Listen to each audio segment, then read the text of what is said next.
Okay. Bismillah walhamdulillah wassalatu wassalamu ala rasulillahi sallallahu alayhi wa sallam. Amma ba'd. Assalamu alaykum wa rahmatullahi wa barakatuh. So alhamdulillah, last lesson we finished the alphabet. So before we move on to the next topic, we're just going to recap of what we did last time. So we covered from the letters lam all the way until the end of the alphabet, which is ya. So we're just going to read through these examples inshallah and just talk through them. So we have first in Surah Al-Zalzala, أعوذ بالله من الشيطان الرجيم وقال الإنسان ما لها وقال الإنسان ما لها. And as we said, lam is coming from the tip of the tongue or the top of the tongue touching the opposite of what is, or the opposite of it, so the roof of the mouth essentially. We have the next example. خلق الإنسان من علق خلق الإنسان من علق. Next example we have is the letter of mim. We have in Surah Al-Fatiha مالك يوم الدين مالك يوم الدين. We have in Surah Masad في جيدها حبل من مسد في جيدها حبل من مسد. And as for this rule of holding the meme and extending the time for which the meme is pronounced, this is a rule inshallah which we will cover in the coming lessons bi'idhnillah. The next letter, Noon, we have وَرَأَيْتَ النَّاسَ يَدْخُلُونَ فِي دِينِ اللَّهِ أَفْوَاجًا. And we have in Surah An-Nas إِلَهِ النَّاسِ. The next letter we had was Ha, which we said came from the deepest part of the throat, the part that is closest to the chest. And we said that when you pronounce the letter Ha, you should feel a vibration in the bottom part of your throat. You should feel a slight vibration there when you pronounce this letter. So we have in Surah Al-Humazah وَيْلٌ لِكُلِّ هُمَزَةٍ لُمَزَةٍ وَيْلٌ لِكُلِّ هُمَزَةٍ لُمَزَةٍ. So we actually have two instances in this ayah where the letter Ha is pronounced. One, Ha, which is circled, and really we should circle this too, which is the character known as Ta marbuta. Ta marbuta. And whenever we have sukoon on this, whenever we finish on an ayah that has Ta marbuta, we pronounce it as a Ha. So we remove these two dots and it becomes the letter Ha with sukoon. So inshallah we will also cover this and explain this in more detail in the coming lessons. Again, we have another example in Surah Al-Fatiha. اهدنا الصراط المستقيم اهدنا الصراط المستقيم. So the common mistake we said that was made with this was that often qalqala is put on it, or it is pronounced as ha instead of ha. Ha instead of ha. So sometimes people say ihdinas. This is incorrect. Rather, it should be pronounced as ihdinas. So the ha, you should feel the vibration in the bottom of your throat. And the other mistake that's made is that we put qalqala, we put echoing. We put echoing on the ha with sukoon. So we go ihdina siratal. We say ihdina, ihdina. Rather, it should be ihdina siratal mustaqim, because ha is not a letter of echoing. It's not a letter of qalqala. And inshallah, that is also another rule that we're going to be covering in due time, inshallah. The next letter is waw. So we have وَالنَّجْمِ إِذَا هَوَى وَالنَّجْمِ إِذَا هَوَى. And we said that waw is a letter that is pronounced by the lips rounding themselves. Wow, waw, okay? And the lips do not touch. So the lips, they circle when the letter waw is pronounced, but they do not touch each other. This is how the letter waw is pronounced. We have in Surah Al-Waqi'ah, إِذَا وَقَعَتِ الْوَاقِعَةِ إِذَا وَقَعَتِ الْوَاقِعَةِ. The last letter ya, coming from al-lisan, coming from a similar place to the letter jim. مَالِكِ يَوْمِ الدِّينِ مَالِكِ يَوْمِ الدِّينِ. And we have, again in the same surah, إِيَّاكَ نَعْبُدُ وَإِيَّاكَ نَسْتَعِينَ. And we said the common mistake made in this particular ayah is that we forget the shadda. We forget to pronounce the shadda. So sometimes instead of saying إِيَّاكَ, instead we incorrectly say إِيَّاكَ, إِيَّاكَ. So we forget the shadda. So be very conscious of this ayah.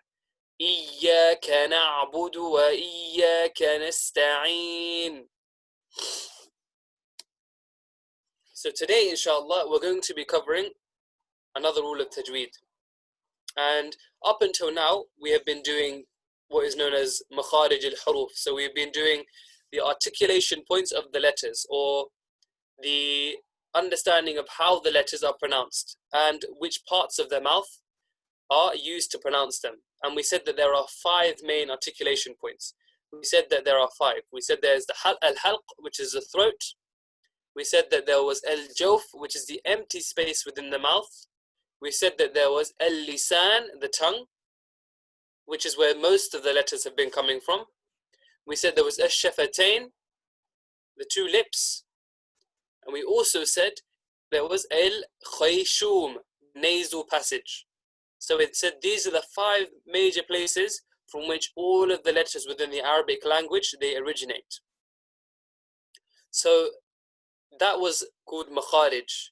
And makharij is a topic or a subject or a subtopic within the science of tajweed. Tajweed, right? And of course, these are tajweed classes.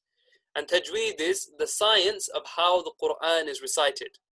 There is a whole science dedicated to how we actually recite the Quran. And so we've covered one part, or we've covered some of one of the subtopics, which is makharij, the points from which the letters are coming from. We're briefly going to touch on some of the other parts during the next lessons to come, inshallah. And hopefully by the end of it, we will be ready and we'll have the tools to really perfect our recitation, bi-idhnillah. So the first rule we're going to be talking about today from the rules of tajweed is Tafkheem and Tarqeeq. Tafkheem and Tarqeeq. Tafkheem and Tarqeeq. And inshallah we will go into the details of how to explain these. And inshallah we're going to start with the rule known as Tafkheem. Tafkheem. So Tafkheem, linguistically, it means flattening. That's what the linguistic meaning in the Arabic language is, flattening. However, its applied definition, or the definition which we understand it by, is that Tafkheem is a heaviness that enters the body of a letter. So in the past lessons, sometimes you may notice that on the slides we refer to certain letters being heavy. We've said that certain letters are heavy letters, or certain letters should be pronounced lightly or heavily. From the heavy letters are, for example, dad. Dad. You can already hear that it almost suits the name. You can tell that it should be a heavy letter. So Tafkheem is describing the characteristic of heaviness that certain letters carry. And so not every letter in the Arabic language should be pronounced with Tafkheem, with heaviness, but some of them have to be pronounced with Tafkheem, with heaviness. And inshallah we'll keep associating these words, Tafkheem and heaviness, together, because inshallah we want to make sure we know the difference between Tafkheem and Tarqeeq by the end of this lesson. So how do we actually make this sound known as Tafkheem? How do we apply it to the letters in the Arabic language? Well, we can give a letter the quality of tafkheem by elevating the back part of the tongue to the roof of the mouth. Now, you may remember that when we were discussing the heavy letters earlier, like qaf and dad and sad, we said the reason that they're heavy is because the back part of the tongue becomes elevated. So the back part of the tongue becomes elevated and it almost occludes the back of the mouth or contacts the roof of the mouth, which is what this definition is saying. We give a letter the quality of tafkheem by elevating the back part of the tongue to the roof of the mouth. So the back part of your tongue is almost blocking, you could say, almost blocking the passage of air. So the second term, tarqeeq. Tarqeeq with a qaf linguistically means thinness, right? Remember the last one, it meant flattening. Tarqeeq, on the other hand, means thinness. The applied definition, which is how we understand it, is that tarqeeq is a certain lightness that enters the body of a letter. So certain letters have the quality of being light. And I may have mentioned to you before that we should pronounce letters, certain letters we make the mistake of pronouncing heavily when they should be pronounced lightly. So again, there are specific letters which should be pronounced with this quality known as tarqeeq, with this quality known as lightness. For example, the mistake that I often identify in Surah Al-Fatiha, rather than saying Maliki Yawmiddin, which is saying the word Malik in a light fashion, sometimes we put tafkheem, we make the meme on Malik heavy. And so it becomes Maliki Yawmiddin, Malik. And this is incorrect. Making meme a heavy letter or giving it the quality of tafkheem, heaviness, is not how meme should be pronounced. Rather, meme is a letter of tarqeeq. Meme is a letter that needs to be pronounced with this quality of lightness, as it says here, inshallah. So let's go into a bit more detail. So these two qualities of tafkheem and tarqeeq, all of the letters within the Arabic language, they can be split into three categories or three divisions. We have those letters, number one, which always have the quality of tafkheem. They always have the quality of heaviness, always. No matter whether they have sukoon, fatha, dhamma, kasra, it doesn't matter. They will always be pronounced in a heavy fashion. Number two, letters which always have tarqeeq, which always have lightness to them. So there's letters which, no matter what they have, whether they have a kasra, a dhamma, a fatha, sukoon, it doesn't matter. They will always be pronounced with the quality of lightness, with tarqeeq. And you have a third category, and this is the trickier one, the one that takes a bit more time to remember. You have letters which sometimes have tarqeeq and other times have tafkheem. So sometimes they have the quality of lightness to them, and other times they can be heavy.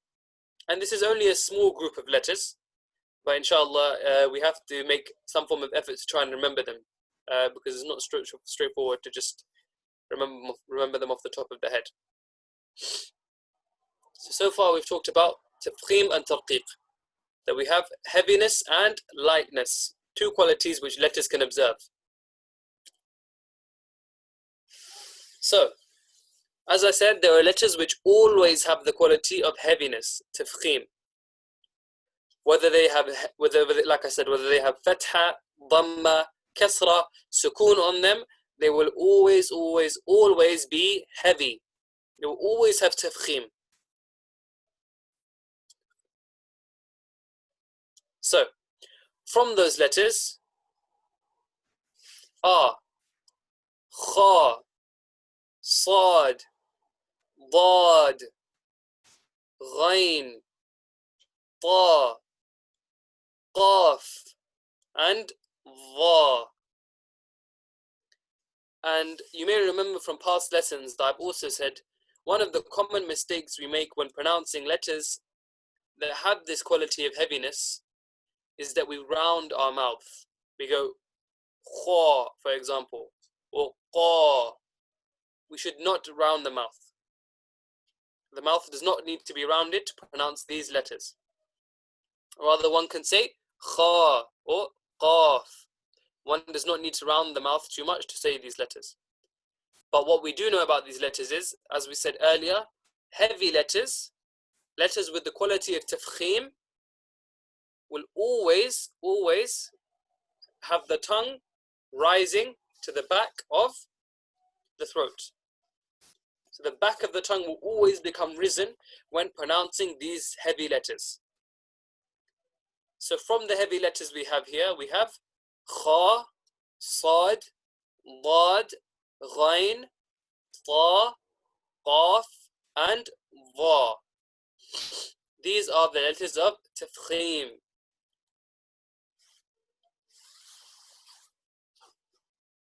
So the next, or this is essentially what you could call a shortcut. There's nothing that needs, this doesn't need to be memorized, but some people find it helpful. This is essentially an acronym or a shortened way of learning the rules of or the letters that always have tafkheem. The acronym is pronounced as follows: khussa daghtin qidh. Khussa daghtin qidh.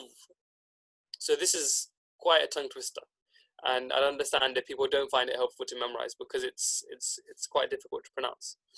But this is an acronym, and it's used in the Arabic language to memorize the rules of Tafkheem and Tarqeeq, and to understand which letters always have the qualities of Tafkheem. So these letters that you see here, every single one of them, regardless of what symbol they have on top of them or below them, they will always have the quality of heaviness. خص ضغط قض. Kha, sad, da, ghain, ta, qaf, and va.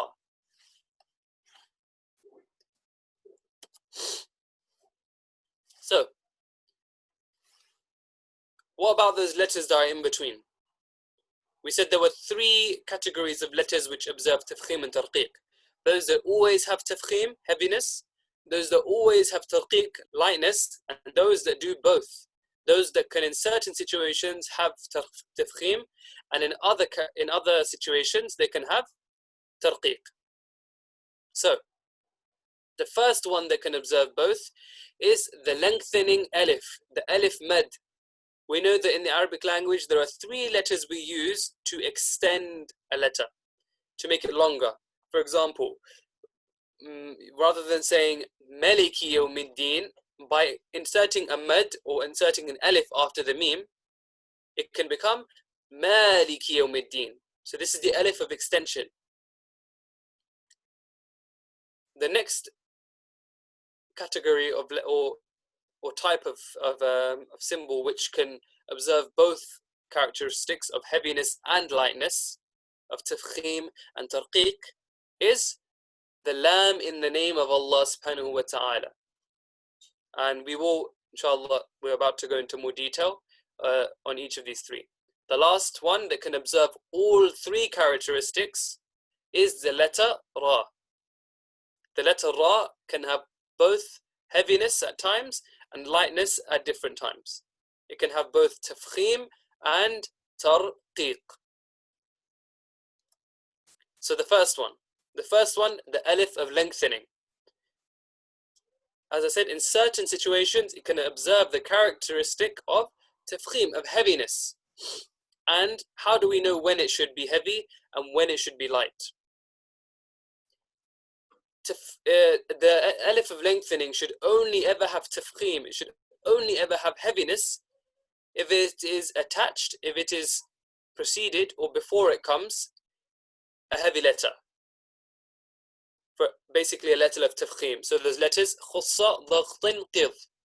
Those letters, if any of those come before the alif of lengthening, as you can see in this example, you have an alif here, which is used to extend the letter before it, qaf, so that you have qari'ah, and you have here ta, and after it the letter alif, which is clearly used to extend the letter ta, so that it's pronounced as tariq rather than tariq.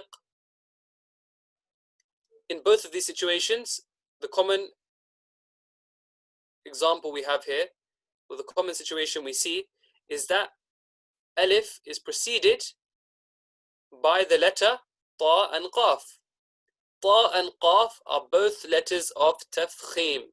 They are both heavy letters. Because they're heavy letters, alif will have heaviness to it. The alif of lengthening will be heavy. So, the example here we have is al-qari'ah. Al-qari'ah. And we have was-samaa'i wat-tariqa. Wat-tariqa. So the alif of lengthening is heavy if it's preceded by a heavy letter, a letter of tafkheem. The next example, or the examples where we notice the alif of lengthening can have tarqeeq instead of tafkheem, can have lightness instead of heaviness, is when it's preceded by a light letter, a letter of tarqeeq, which is maliki yawmiddin, not malik, but malik. And we have min al-jinnati wan-nas. Wan-nas. Again, it's pronounced in a light fashion. The reason because before the alif is not a heavy letter. And if it's not a heavy letter, it's going to be a light letter. So this is one example of where something can have both characteristics. The alif of lengthening, here it can be heavy, whereas down here it can be light. I hope this makes sense. It's something that has to be visited or revisited a couple times. But inshallah, I hope that Allah is making it easy for you guys. The next characteristic that we said, which is number 2, that can observe both heaviness and lightness in different situations, is the laam in the name of Allah. And to explain this, we have the following examples. It has the quality of tafkheem here when we say إذا جاء نصر الله والفتح. نصر الله. Whereas in the bottom we have ورأيت الناس يدخلون في دين الله أفواجا. We have دين الله. دين الله. Not دين الله or دين الله. It is دين الله. What we have in the isti'adha, which we say the isti'adha, we say أعوذ بالله. We don't say أعوذ بالله. We say أعوذ بالله. And this is because of, once again, what precedes it, what comes before the name of Allah or the Lam of Allah. In this case, before the name of Allah, we have letter. It's not letter we're looking at, rather it's the symbol.